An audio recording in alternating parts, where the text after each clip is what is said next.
If a coworker is actively trying to make you fail at work, it's almost never random. It's a predictable pattern. And if you don't understand how that pattern works, you'll either burn out, get quietly sidelined, or pushed out completely while they walk away clean. So today, I'm going to show you exactly how competitive coworkers operate, why the advice you've been hearing doesn't work, and what actually protects you when someone wants your job or your reputation destroyed. Let's start with what you've probably been told to do. Ignore them. Stay professional. Focus on your work. Keep your head down, and let your results speak for themselves. Here's the problem with all of that. It doesn't work. In fact, it makes things worse. Because while you're being the bigger person, they're in your boss's ear reframing every project you touch. They're positioning your wins as their ideas. They're planting seeds of doubt about your judgment, your work ethic, your team fit. And the more invisible you try to become, the more space you give them to control the narrative about who you are. The second thing people tell you is to confront them directly. Have an honest conversation. Clear the air. Tell them how their behavior makes you feel and ask if you did something to upset them. And look, I'm going to give you that strategy later because sometimes it works. But most of the time when you reveal that they're getting to you, you just gave them exactly what they wanted. Confirmation that their tactics are working, and now they know which buttons to push even harder.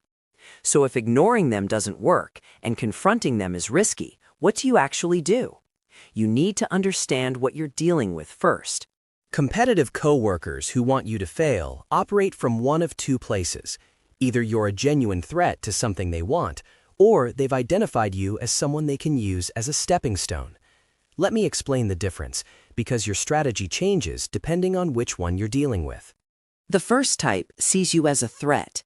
Maybe you got promoted faster than they did. Maybe you're working on the high-visibility projects they've been chasing for years. Maybe the boss clearly prefers your approach to theirs. Maybe you're just younger, and they see you as competition for the next opening. When this happens, you didn't do anything wrong. You're just in their way. Before you showed up, maybe they were the top performer, the go-to person, the one everyone noticed. Then you arrived, and the spotlight shifted. And instead of stepping up their own game, they decided the easier path was tearing you down. Here's how you know if this is your situation. Their behavior is consistent. They undermine you in meetings. They take credit for your work. They CC your boss on your small mistakes, but never your wins. They're friendly to your face, but you hear later they've been talking about you behind your back. They volunteer you for impossible deadlines or projects designed to fail. This isn't random negativity. This is strategic. They're trying to dim your light so theirs looks brighter by comparison. The second type is different. They don't see you as a threat. They see you as a target. And the difference matters. This person has identified something about the way you operate, the way you respond to pressure, the way you handle conflict, and they've decided you're someone they can exploit. Maybe you're too nice. Maybe you apologize too much. Maybe you've shown that you'll back down when challenged. Maybe you're new and don't understand the political landscape yet. They're not scared of you. They just see an opportunity to build themselves up by making you look bad. You know you're dealing with this version when their attacks feel almost casual. They're not obsessively tracking your every move. They just take shots when it's convenient. They'll throw you under the bus if it makes them look good, but they're not losing sleep over you. You're just collateral damage in their career strategy. And honestly, this version can be even more dangerous because they're not emotional about it. They're calculating. Now, here's what most people miss about both types. They're not going to stop on their own. They're not going to wake up and suddenly develop integrity. They're not going to get bored and move on unless you make yourself a harder target than it's worth, because what they're doing is working. If it wasn't working, they wouldn't keep doing it. So your job is to change the cost-benefit analysis for them. You need to make it more costly or more difficult to come after you than it's worth. Here's how you do that. First, you document everything, and I mean everything. Every meeting where they took credit for your work, every email where they misrepresented what you said, every conversation where they committed to something and then later claimed they didn't. You're building a paper trail, but you're doing it quietly. You're not running to HR every time something happens. You're collecting evidence so that when the moment comes, you have receipts. Because without documentation, it's your word against theirs. And if they've been playing this game longer than you, they're better at it. Second, you start controlling the narrative before they can. After every important meeting, you send a summary email just to confirm. Here are the action items we discussed and who's responsible for what. You CC the relevant people. You're not being aggressive, you're being thorough, but what you're really doing is creating a record that's harder for them to rewrite later. When you complete a project, you send an update with your name clearly attached to your contributions. Again, you're not bragging. You're just being clear about who did what. This makes it much harder for them to claim your work as theirs. Third, you build alliances, but you do it carefully. You're not going around bad-mouthing this person. That makes you look petty and unprofessional. Instead, you build genuine relationships with other people in your department and in other departments.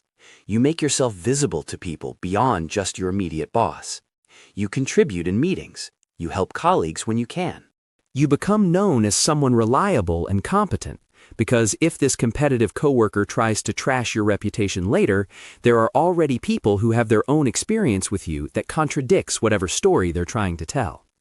Fourth, and this is critical, you stay absolutely professional with them at all times. Never lose your cool. Never send an emotional email. Never snap at them in a meeting because they're waiting for you to do that. They're trying to provoke you into looking irrational, emotional, difficult to work with. The moment you give them that, they win. So you stay calm, you stay courteous, you stay focused on the work. It drives them crazy when they can't get a reaction out of you.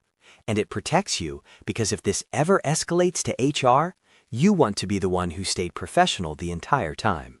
Now, if none of that stops them, if they keep escalating, if their behavior crosses into harassment or sabotage that's affecting your ability to do your job, then you go to HR. But you go prepared. You don't walk in emotional and venting. You walk in with your documentation. You describe specific incidents with dates. You explain what you've already tried to resolve it. You stay calm and factual. You ask for their guidance on next steps. You're not demanding they be fired. You're asking for help navigating a difficult situation. This positioning matters because it makes you look reasonable and solution-oriented instead of vindictive. But here's something that nobody talks about that I need you to hear. While you're doing all of this tactical stuff, there's a deeper question you need to ask yourself. Why is this person getting to you as much as they are? And I don't mean that in a blame the victim way. I mean there's a reason their specific words or actions hit you harder than they might hit someone else. There's a reason you lose sleep over this. There's a reason you feel that knot in your stomach every morning. Usually, it's because somewhere inside you there's a part of you that's scared they might be right. Maybe there's an old belief that you're not good enough. Maybe there's a voice that tells you you're an imposter and someone's going to figure it out eventually. Maybe you've always felt like you had to prove yourself. And now here's someone actively trying to disprove you. When a competitive coworker's attacks land hard, it's usually because they're poking at a wound that was already there. They didn't create your insecurity, they're just exploiting it. This matters because if you can identify what that wound is, if you can look at it honestly and start healing it, their attacks lose power. Not because the attacks stop, but because they stop landing the same way. When you're genuinely secure in your value and your abilities, when you know what you bring to the table. When your sense of worth isn't dependent on everyone liking you or recognizing you, then a competitive coworker becomes more of an annoyance than a threat. They're still doing their thing, but you're not giving them the emotional real estate in your head anymore.